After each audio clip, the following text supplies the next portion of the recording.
Bây giờ mình sẽ mở hộp ra cho các bạn xem bên trong sản phẩm như thế nào.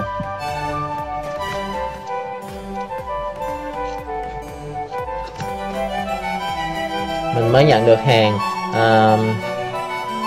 sản phẩm được đóng gói khá là chắc chắn, giao hàng khá nhanh.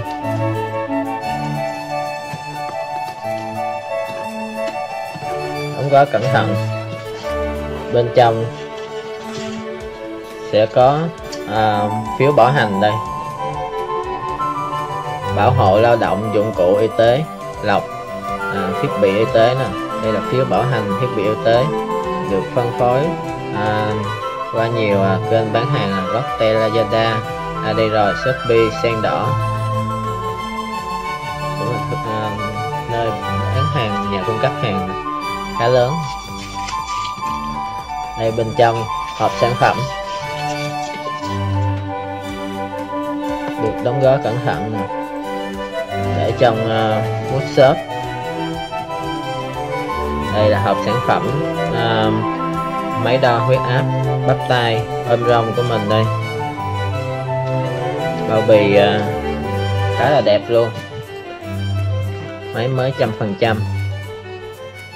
Đây, giá bán rẻ là 890.000 đồng, mình mua chỉ có 652 thôi. Tặng kèm bộ chuyển đổi nguồn nữa, muốn xài pin cũng được, mà muốn xài điện cũng được.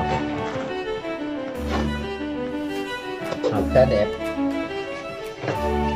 Đây là cục nguồn tặng kèm nè. Nguồn này thì nguồn không phải nguồn của ôm rong. Nguồn của ôm rong thì giá dao động từ 80 đến 120. Nguồn này xài đỡ ghiền thôi. Bây giờ mình sẽ mở xem sản phẩm bên trong như thế nào. Đây, mới mở ra thì sẽ có sách hướng dẫn sử dụng, máy đo huyết áp tay tự động em 8712 này.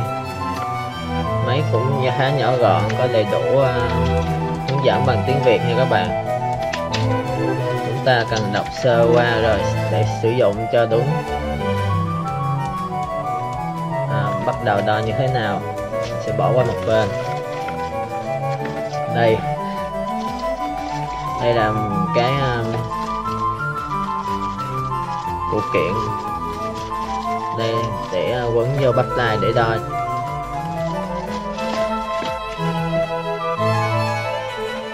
Chính hãng ôm rong, made in Việt Nam, được sản xuất ở Việt Nam, được tặng kèm theo 4 cục pin để chúng ta sử dụng. Đây là phụ kiện. Tiếp theo, nhân vật chính của chúng ta không còn đây, vẫn còn tem này. Đây là tem bảo hành này, tem bảo hành của ôm rong, bảo hành 5 năm, có đầy đủ thông tin và sách hướng dẫn sử dụng bằng tiếng Anh nữa, song ngữ nha. Còn đây là nhân vật chính của chúng ta này, được gói trong một cái bọc chống sốc khá là cẩn thận.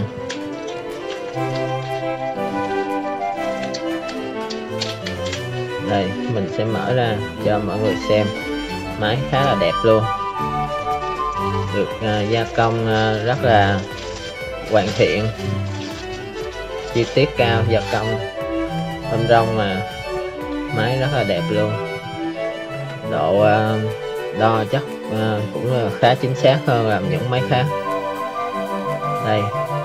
Đây là phần màn hình hiển thị nè, có 3 thông số nè.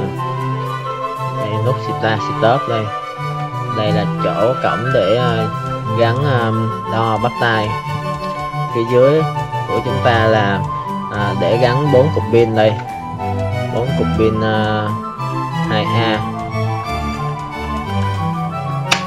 Còn phía sau đây là cái cổng để gắn nguồn đây, DC 6V.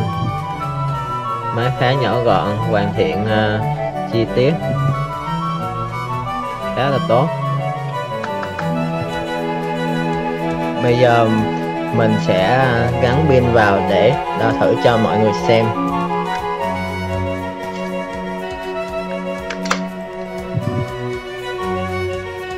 Gắn đúng như hình có vẽ viên pin ở dưới máy nè, rất là dễ sử dụng luôn. Máy có vẽ đầy đủ hết hình ảnh cho chúng ta gắn, không thể nào gắn lộn được. Sau khi gắn hết pin vào, chúng ta đậy lại nắp, rồi chúng ta gắn vòng bích vào đây. Đây là vòng bích nè, chúng ta sẽ gắn vào máy.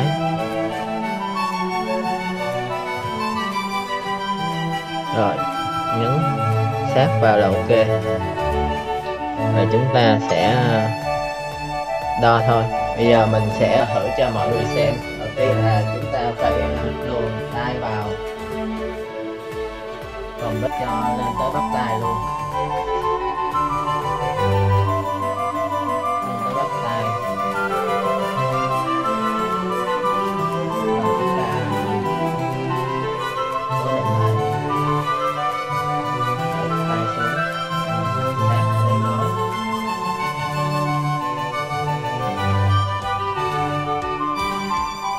Đường ống thì chúng ta để ngang với lại cổ tay.